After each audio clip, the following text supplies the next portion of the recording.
Hello and welcome back to Israel with Helene. Today we are going to take a tour together through one of the most amazing places in the world, the Dead Sea.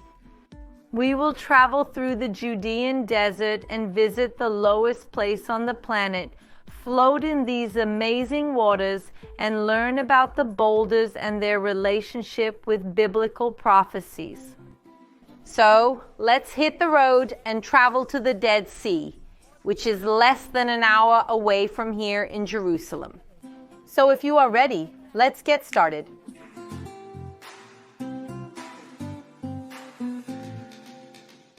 I decided to make a quick stop here to show you this place. This is sea level.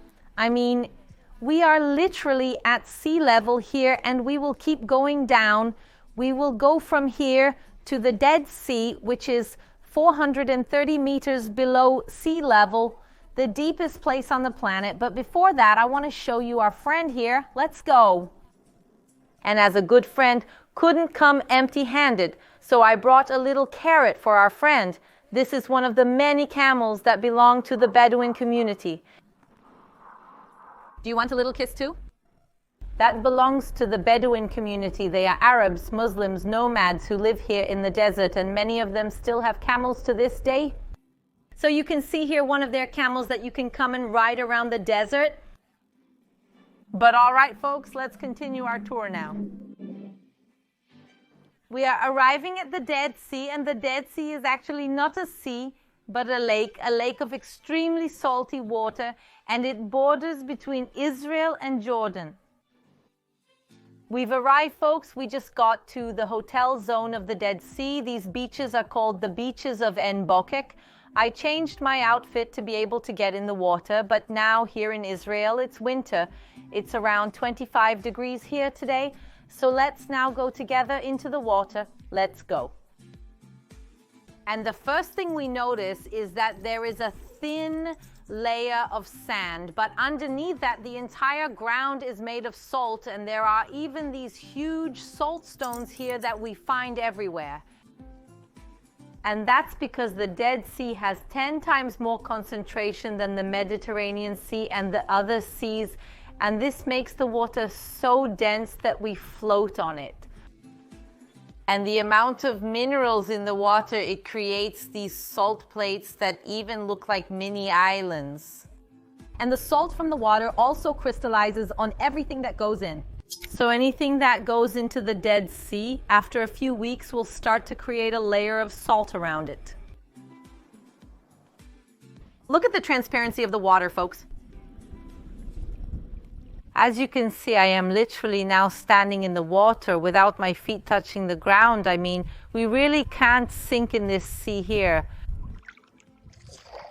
We float, but it's not just the fun of being able to float in the waters, but these waters are therapeutic. They are medicinal. Since ancient times, this was known. I mean, King Herod built here in the Dead Sea one of the first spas of the ancient world, and even today people from all over the world come to take advantage of these medicinal waters. So from these waters also extraction of minerals, creams, all the best and better. It's a place to relax, to really enjoy an amazing place, and whoever comes to Israel has to come here too. But let me relax for a few more minutes and then we continue our tour. Let's go.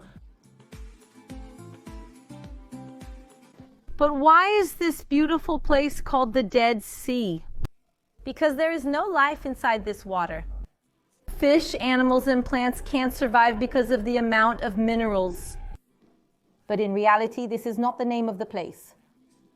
The name of the place in Hebrew is Yam HaMelach, which means the Sea of Salt. And that's also how the Bible refers to this place. From the beginning in the book of Genesis 14:3. And the reality is that there is life in this place, not inside the water, but around the Dead Sea.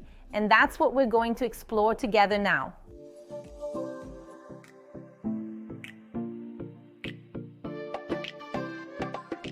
So guys, we made a stop here to have a snack on our tour, and we have friends now who decided to stop in the car with us. This one here is a typical species from here called Tristramete. So I'm going to let them snack a little and we'll continue our tour. Let's go.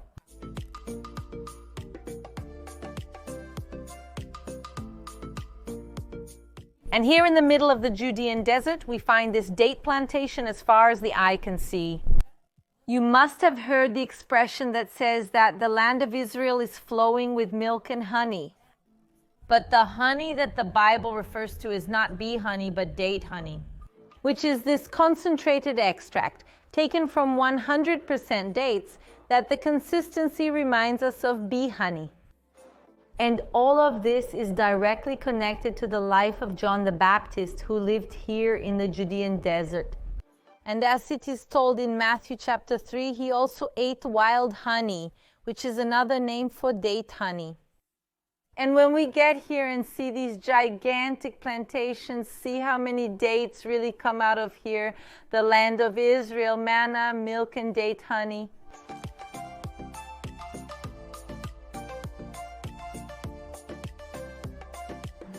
The Dead Sea is undergoing one of its greatest transformations of the last millennia, and this is due to human intervention that is diverting part of the water that should reach the Dead Sea, for example, the Jordan River itself, that part of the water is diverted both for agriculture and cities. This is done by both Israel and Jordan, and the result is that there is less water entering the Dead Sea than leaving with evaporation, and the level of the Dead Sea began to drop.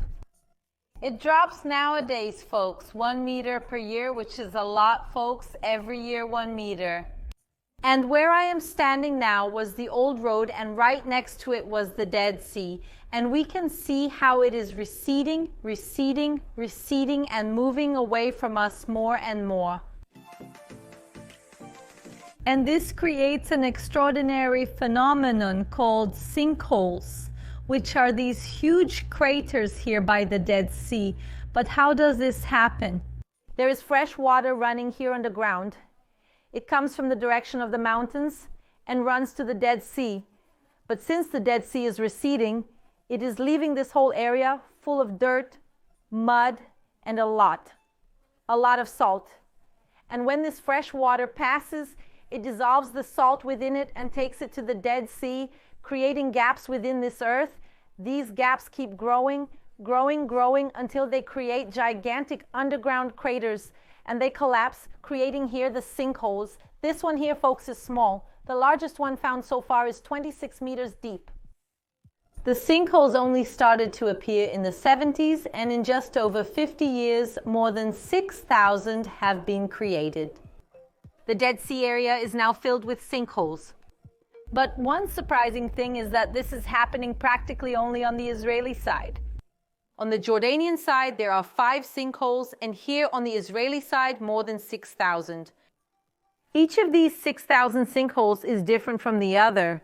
Here we can see that around us there is part of this medicinal mud from the Dead Sea, but the sinkhole itself is full of salt crystals. This here, folks, is pure salt. Look here.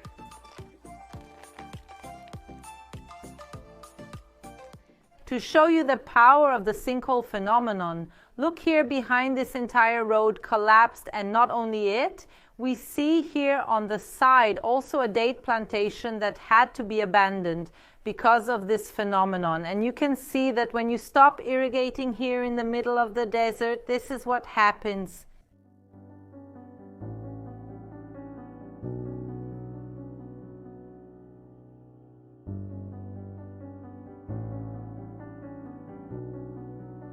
As we saw, part of the sinkholes started to fill with water, but inside some of them there is fresh water today, and this started to attract vegetation, small animals, birds. See all this around us now, that is, around the Dead Sea life is coming back, and this reminds us of the biblical prophecies from the book of Ezekiel.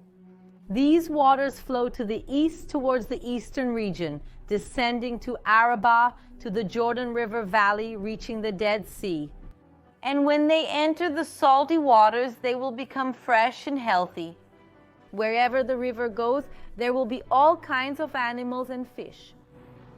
For these clear waters flow there and sanitize the salty waters.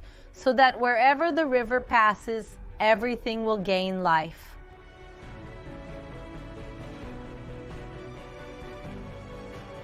I hope you enjoyed our tour today, getting to know a little more about the Dead Sea region. Don't forget to subscribe to the channel because many more tours of this wonderful land are coming.